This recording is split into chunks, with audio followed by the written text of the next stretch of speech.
Hey, what's good everyone on YouTube? It is your boy Amber's Got Kicks, and I'm back again with another video.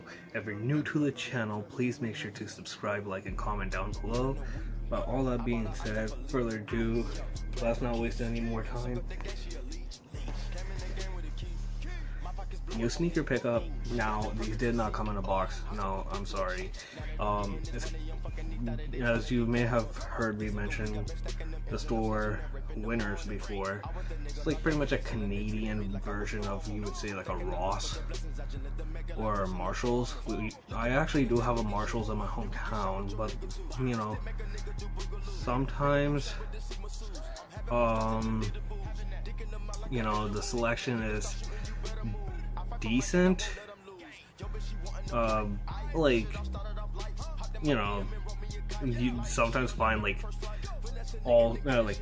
Converse All-Star, Chuck Taylor, so right, like the original ones. You can find the All-Star 2s, the Flynet ones. No joke, I found a pair of Flynet, I think they were the All-Star 2s for $22 Canadian.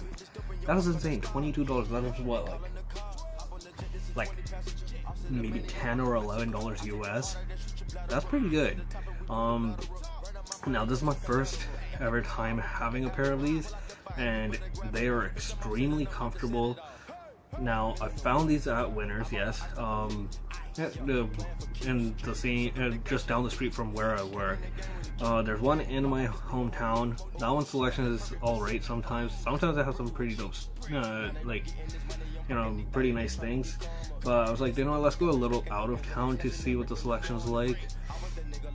Now this is a pair, I didn't even remember the name of these. I remember when these first came out, they were really popular and they sold really good, but the hype isn't so much attached to them anymore because of the other cushioning systems that Nike has, you know, introduced into the market. Comfort wise, these things are actually really comfy. Now you may have seen my Nike Lunar Epic Low Flynet 2s. These actually, I didn't realize, have the exact same outsole of them, and these do fit true to size like those.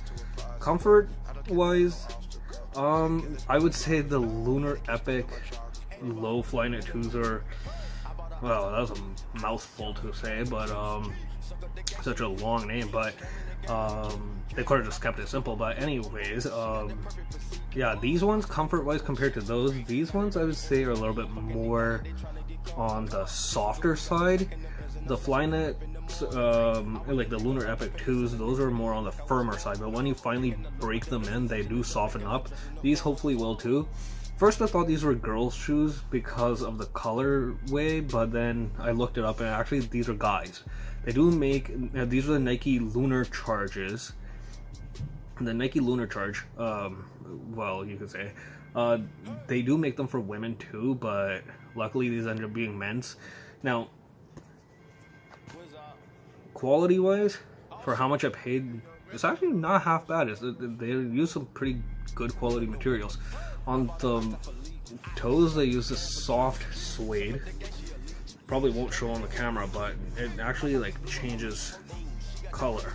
Now I paid only $79.99 for these compared to, I think it was like 100 and, trying to remember, I think it was like 115, like maybe 125. Hold on one second, I have the legal actually.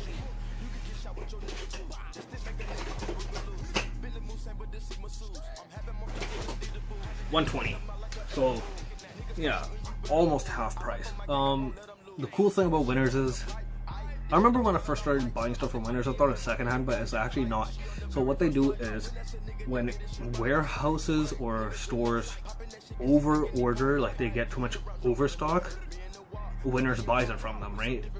Or they just sell it to Winners, and then Winners sells it below retail.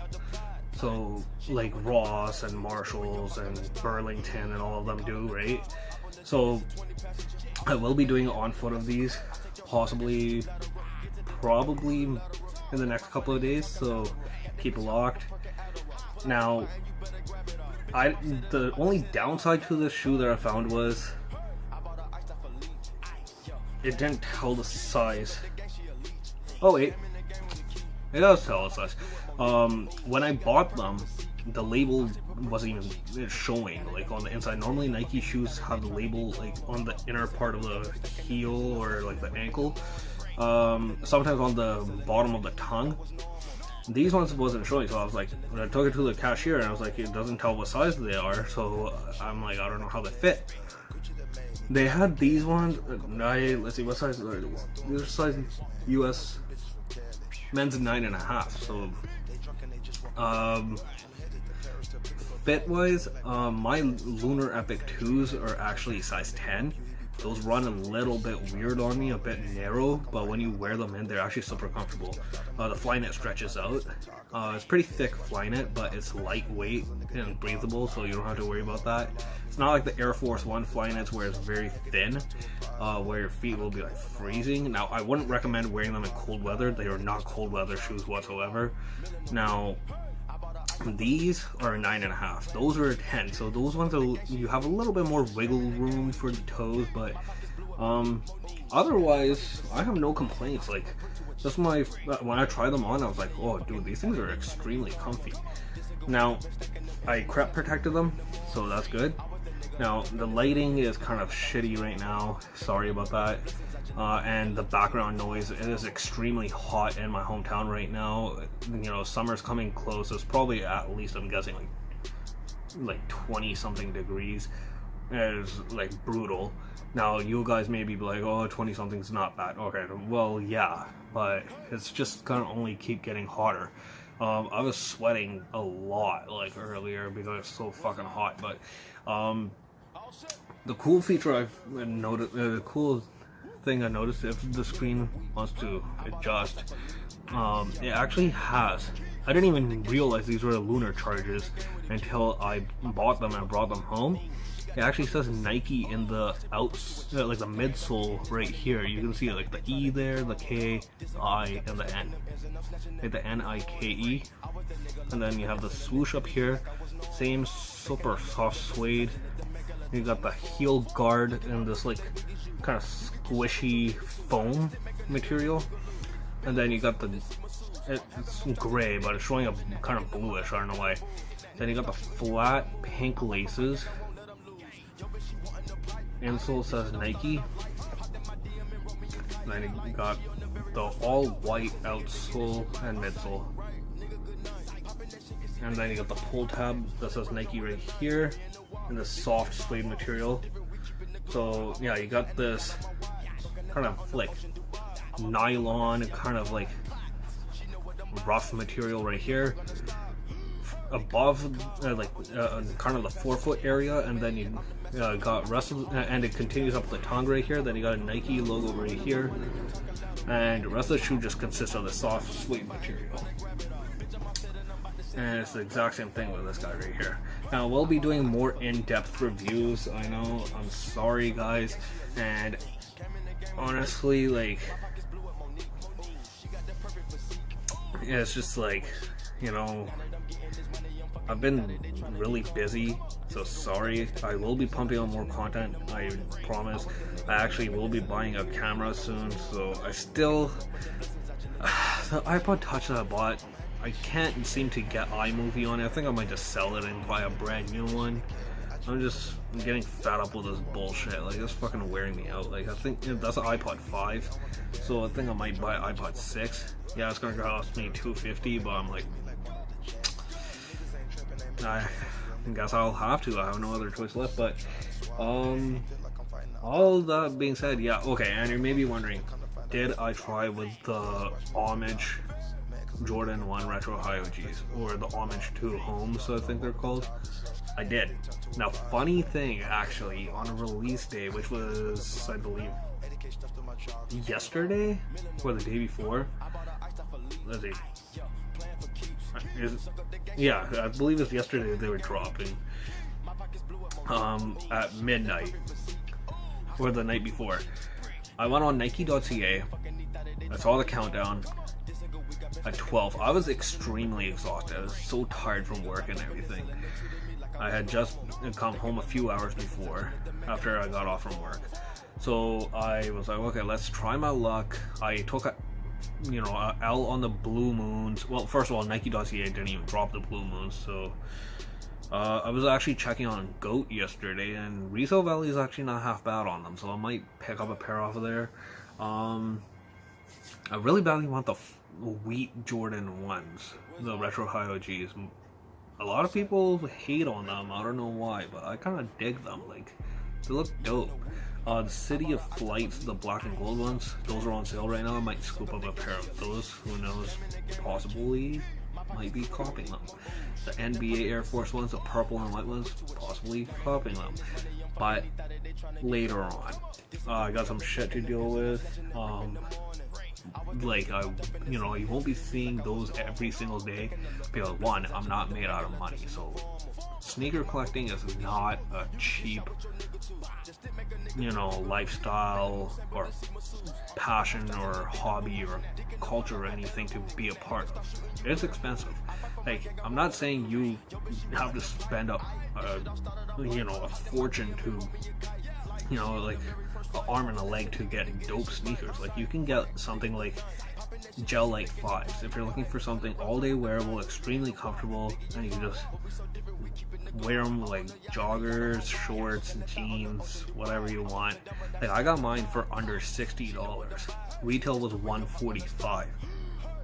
So, you just gotta look at the right time and the right place. I did try to get them, and of course, typical hyped releases, they were limited to only 2,200 pairs in total. There were also non-numbered pairs. I did try getting them, honestly. I kept on getting the error codes, and I kept on clicking it like non-stop, and then I even tried a few seconds later. Like, I didn't refresh the page, I just stayed on the page, just kept on hitting it and hitting it, and then I was like, you know what, I was trying for like over an hour, and of course, since it was super limited release and super hyped one, I remember when I first saw the pictures release, I was like, ugh, like, what the hell? But then I was like, oh, actually, that's kind of dope how they did half the Chicago colorway, half the bread colorway theme, right? And I was like, I kind of dig that because I was like, do you know what? Like, I wanted the top 3 Jordan 1 retro high OGs, like, really bad. The ones that were the Royals, the Chicagos, and the Breads all together. And I couldn't. Now, resale on them is pretty high still, so I'm like, possibly might hold off on getting a pair of those. Now, I did try yesterday morning when I was at work, and Nike.ca said they were sold out, but the website, I think, may have had an error or a glitch. And the funny thing that happened was, I went and I was checking the size chart, right? Like, they had a full size run, and the sizes were running out. So I went size 9, add to cart, and I went step by step, like the whole shipping process and everything. I got to the very last step, and if you've bought stuff off of Nike.ca, you would know the steps, right? And it was like guest checkout or PayPal. First I was like, okay, guest checkout, but then I was like, do you know what? No. Well, then I did do guest checkout. I was like super close to placing my order. I was like, do you know what? No, let's do PayPal. I went PayPal, went to go place the order.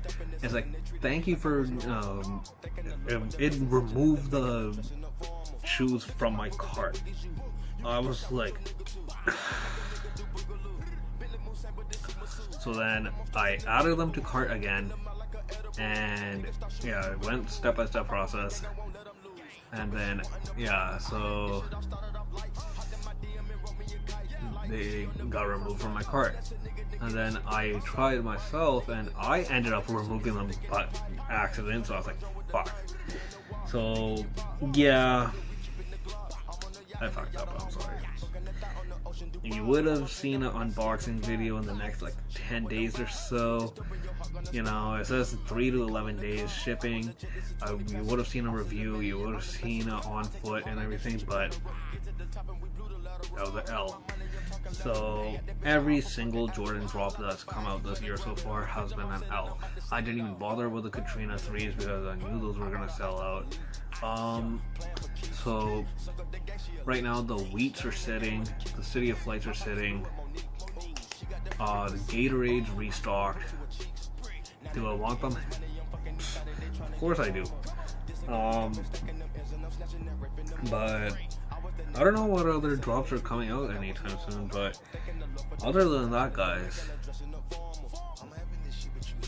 that's it. Much love.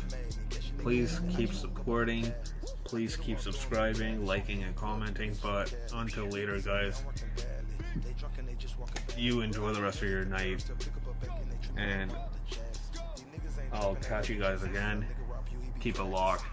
Hit the notification bell next to the subscribe button once you do.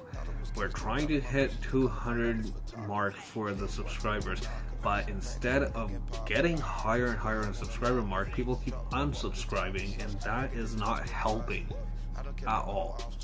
That is just kind of wearing me out. It is pissing me off. I'm getting triggered. Like, I'm not a guy to get angry very easily, but it's trying to piss me off. Like, instead of showing support, they're showing just like, oh, we're not gonna support this dude. They're probably like, well, he's a fucking douche or whatever. Say whatever you want. I honestly could give less of a fuck.